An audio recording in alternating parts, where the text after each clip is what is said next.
খবর 24 সাথে আপনাকে স্বাগত। নতুন নতুন খবর জানার জন্য আমাদের চ্যানেলে চোখ রাখুন।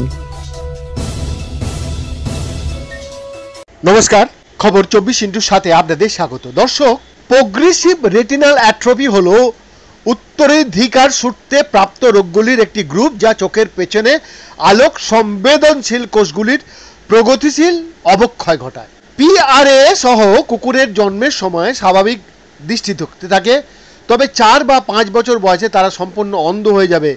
এর কোনো চিকিৎসা নেই।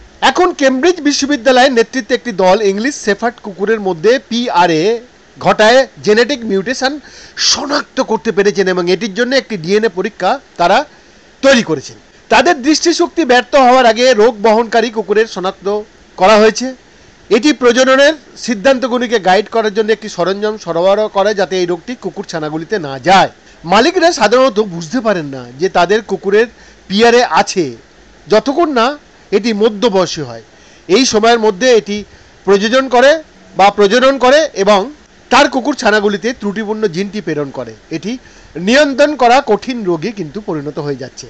নতুন আবিষ্কারের অর্থ হলো প্রগতিশীল রেটিনাল অ্যাট্রফি এখন খুব দ্রুত ইংলিশ শেফার্ড কুকুরের জনসংখ্যা থেকে সম্পূর্ণভাবে নির্মূল করা যেতে পারে। ফলাফল জিন জার্নালে প্রকাশিত হয়েছে।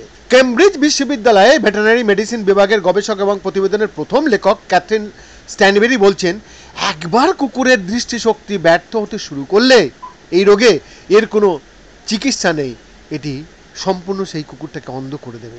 তিনি আরও যোগ করেছেন, এখন আমাদের একটি ডিএনএ পরীক্ষা আছে। প্রগতিশীল রেটিনাল অ্যাট্রফির ওই রূপ নিয়ে অন্য ইংরেজ শেফার্ড কুকুরের জন্ম নেওয়ার কোনো কারণ নেই। এটি প্রজননকারীদের সম্পূর্ণরূপে রোগ নির্মূল করার উপায় সামনে নিয়ে এসে দেয়। বৈদ্যনাথ দাসের রিপোর্ট, খবর 24।